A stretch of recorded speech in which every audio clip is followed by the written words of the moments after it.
Hello everyone, welcome to SK classes. So in this video we'll continue our daily 10 MCQs for HMT exam.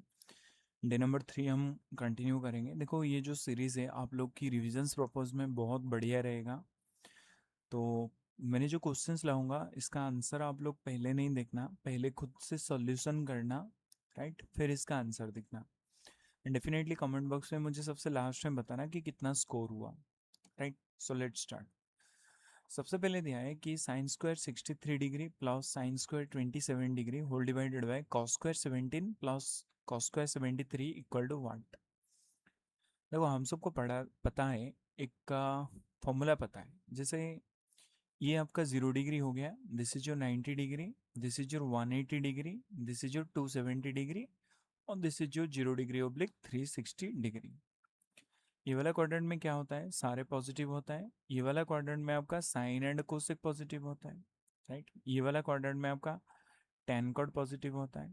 ये वाला में आपका cos and sec positive होता है. अभी देखो आपके पास क्या है, साइन स्क्वायर 63 और भी एक फॉर्मूला आप लोग पढ़े हो, that is the sine square theta plus cos square theta equal to 1 होता है. देन हम लोग और क्या पढ़े, cosec square theta minus cot square theta equal to क्या होता है 1.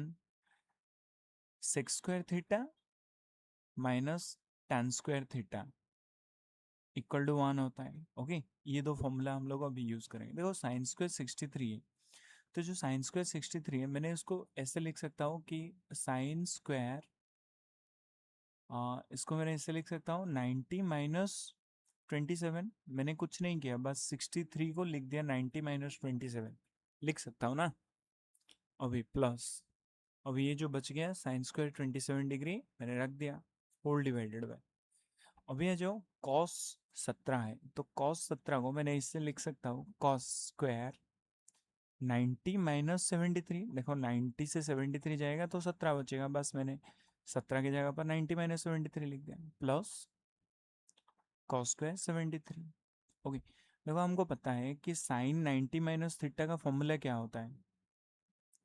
साइन 90 माइनस थीटा, देखो साइन 90 माइनस थीटा, इसका वैल्यू क्या हो जाएगा. सबसे पहले आपको देखना है 90 माइनस थीटा मतलब पहला क्वाड्रेंट में आएगा, मीन्स सारे पॉजिटिव आएगा, साइन का जो भी वैल्यू आएगा वो पॉजिटिव आएगा. फिर दिखना है कि 90 के साथ मल्टीप्लाइंग फैक्टर क्या है. सो 90 मतलब 1 इंटू 90 हुआ है. अगर इस जगह पे 180 माइनस थीटा होता तो आप कर सकते हो 2 इंटू 90 कर सकते थे, मीन्स 90 का मल्टीप्लाइंग फैक्टर निकालना है. तो इधर 90 है, इसका मतलब 1 इंटू 90. सो कभी भी ऑड नंबर होता है ना, साइन का क्या हो जाएगा, ऑड नंबर होगा तो साइन का क्या होगा, कॉस हो जाएगा, एंड वाइस वर्सा कॉस का साइन हो जाएगा. ऐसे टैन का क्या हो जाएगा, कॉट हो जाएगा, टैन का कॉट. ऐसे सेक का क्या हो जाएगा, कोसेक, एंड कोसेक का क्या हो जाएगा, सेक. फॉर्मूला आप लोग सारे पढ़े हो.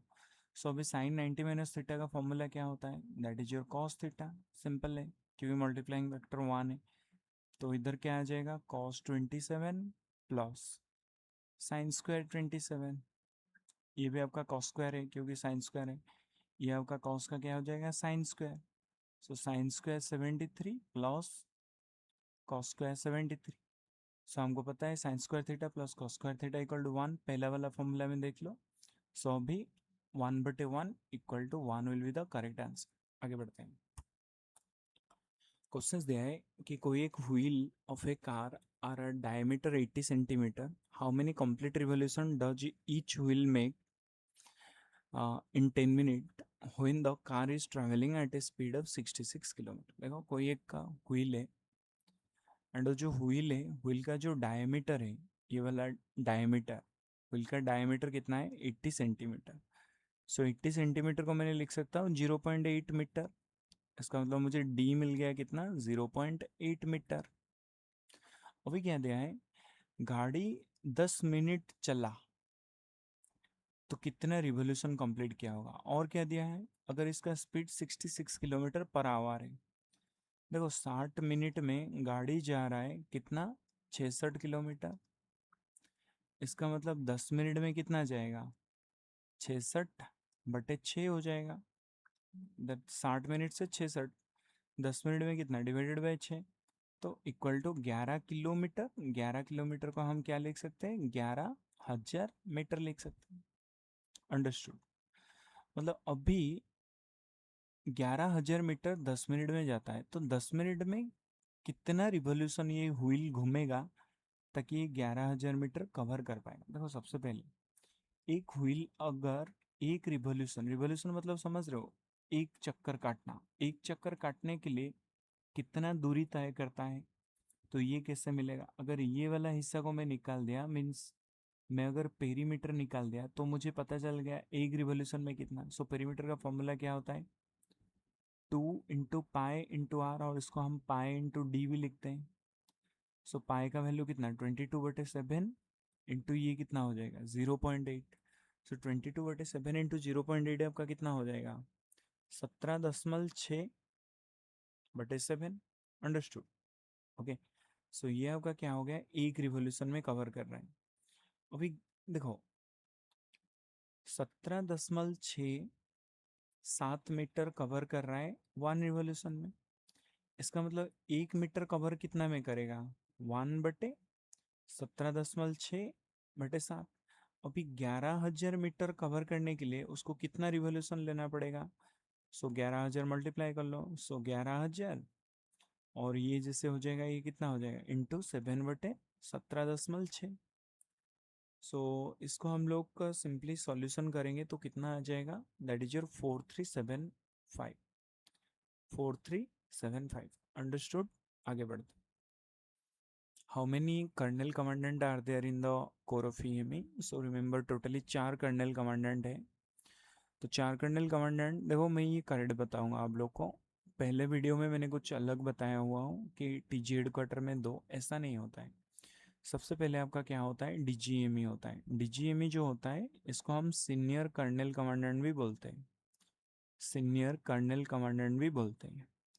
फिर आप लोग का जो आता है that is your commandant MCME, commandant MCME, right. फिर उसके बाद में जो आते हैं हेडक्वार्टर टीजी में बैठते हैं, headquarter TG.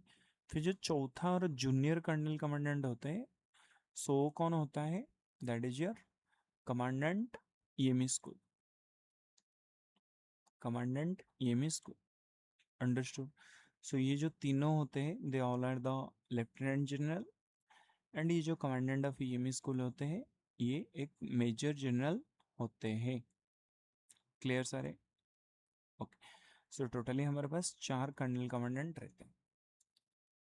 What is the ratio? Does the point -4 and 6 divided the line segment joining the point -16 and 3 -8? देखो आपके पास एक लाइन है, ये एक लाइन हो गया। सो ये लाइन मान लो दिस इज योर ए, तो ए का कोऑर्डिनेट क्या है, -6 + 10। और ये पॉइंट है आपका बी, बी का कोऑर्डिनेट क्या है 3 -8। ओके। सो क्या दिया कि एक पॉइंट है जिसका वैल्यू कितना है -4 6 है। ये जो सेगमेंट को हो ये एक रेशियो में डिवाइड करेगा, वो रेशियो आपको मांगा है। सो हमको पता है कि ये जो रेशियो होता है हम लोग इसको m एंड n में लेते हैं, बट अभी हम लोग के इस रेशियो को ले लेते हैं k:1 ले लेते हैं। मीन्स जो दोनों कटने का रेशियो क्या है k:1। अब बोलोगे सर k:1 कैसे ले लिए। देखो मैंने अभी क्या किया ना, एक का वैल्यू तो ले लिया 1, फिक्स ले लिया। सो 1 के हिसाब से k का वैल्यू चेंज हो जाएगा, तो मैंने k अभी अननोन वेरिएबल लिया। तो इस जगह पे आपको k:1 लेना है। हमको पता है x इक्वल टू फॉर्मूला क्या होता है, mx1 + ny1 whole divided by m + n। Okay. Clear. mx2 + nx1। Okay. So formula क्या हो जाएगा, mx2 + nx1 divided by m + n। y equal to क्या होता है my2 + ny1 whole divided by m + n। ये दोनों x एंड y का formula होता है। तो इधर हमको गिवन डाटा क्या है, x equal to -4, y equal to +6, x1 equal to -6, y1 equal to 10, and आपका x2 equal to +3 and y2 equal to -8 and m is to n आपको कितना मिल गया है, k इज टू 1। अभी डायरेक्टली वैल्यू पुट करो, आपको मिल जाएगा। देखो x कितना है, -4 है, इक्वल टू m मतलब कितना है, k इंटू x2। x2 का वैल्यू आपका कितना है, x2 का वैल्यू 3 है, मीन्स 3k प्लस nx1। सो nx1 कितना हो जाएगा, that is your -6 whole divided by m plus n मतलब k प्लस 1। सो इधर अगर हम लोग सिंप्लीफाई करेंगे तो कितना आ जाएगा, so -4k -4 is equal to 3k -6।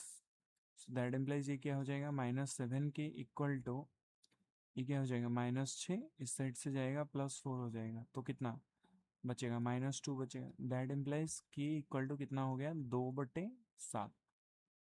Okay, so देखो m इज टू n का वैल्यू कितना था, k इज टू 1 था। सो हम लोग इससे लिख सकते हैं m/n equal to k/1। k की जगह पे 2/7 डाल दो, 2/7 डिवाइडेड बाई 1। सो ये आपका m कितना हो गया, दैट इज योर 2, n कितना हो गया, that is your 7। So correct answer कितना हो जाएगा, 2:7। आगे बढ़ते हैं। नेक्स्ट जो क्वेश्चन पूछा है कि इनमें से कौन सा एक स्केलर क्वांटिटी नहीं है। ओके, सबसे पहले एक स्केलर क्वांटिटी क्या होता है एंड एक वेक्टर क्वांटिटी क्या होता है।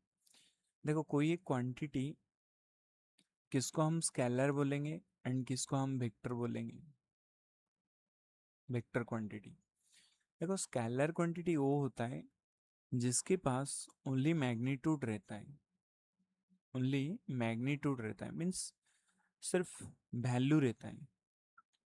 और वेक्टर क्वांटिटी क्या, किसको बोलेंगे, both magnitude and direction, magnitude and direction दोनों रहेगा तब भी उसको हम लोग क्या बोलेंगे, this is your vector quantity. Okay, so scalar quantity में कौन कौन आ जाएंगे, स्केलर क्वांटिटी में। सो देखो इसका एक ट्रिक है मेरे पास, V M S P T V, V M S P T V. So W for that is your work, work is a scalar quantity, E for energy, right, M for mass, S for that is your speed,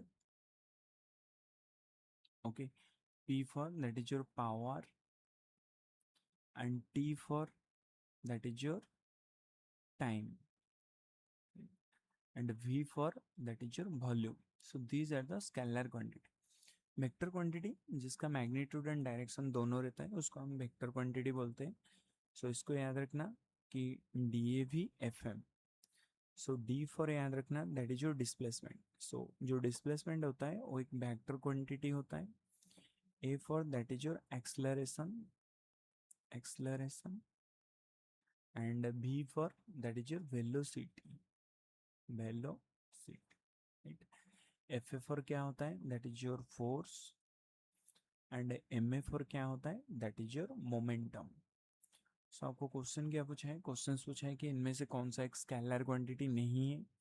सो हमको पता चल गया कि speed तो एक scalar quantity है, right, volume भी एक स्केलर क्वांटिटी है, पावर भी एक स्केलर क्वांटिटी है, बट ये जो डिस्प्लेसमेंट है ना ये एक वेक्टर क्वांटिटी है। So option number D is the correct answer. आगे बढ़ते हैं।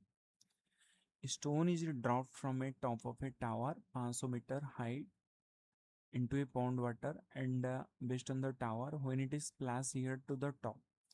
सो कोई एक टॉप है जिसका हाइट कितना दिया है, 500 मीटर दिया है। सो टॉप के ऊपर आपने ऐसे बैठे हो एंड एक पत्थर फेंक दिए। सो क्वेश्चन पूछा है कि कितना टाइम लेगा वो जो साउंड है, पत्थर गिरने का जो साउंड है वो जाके ऊपर पहुंचने तक, ऊपर पहुंचने तक कितना टाइम लेगा। तो देखो सबसे पहले हमको ये निकालना पड़ेगा कि पत्थर जो आके नीचे गिरा उसके लिए कितना टाइम लगा। फिर हम लोग कर सकते हैं कि साउंड मेरे पास कितना, 500 मीटर दूरी तक पहुंचने के लिए कितना टाइम लेगा, क्योंकि मुझे पता है कि साउंड मेरा 340 मीटर मूव कर रहा है 1 सेकेंड, बट जो ऑब्जेक्ट आ रहा है कितना टाइम ले रहा है वो भी मुझे निकालना पड़ेगा। हम लोग लॉ ऑफ मोशन पढ़े, क्या पढ़े? सबसे पहले देखो हमको गिवन डाटा क्या है, अभी हम लोग को एच मिल गया है कि हाइट इक्वल टू कितना, 500 मीटर। जी भी हम लोग को मिल गया है कितना, 10 मिल गया है, 10।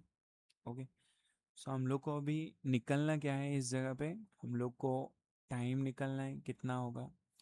एंड हमको और क्या गिवन है कि अगर ऊपर से हम लोग कोई एक पत्थर फेंक रहे तो इसका मतलब इनिशियल वेलोसिटी इसका 0 हो जाएगा। सो सबसे पहले इसका हम लोग का 3 फॉर्मूला देखते हैं जो कि मोशन की क्या क्या था। v equal to you plus 80, right. A is equal to half 80 square, okay. Is equal to U T plus half 80 square and b square equal to u square plus 2as।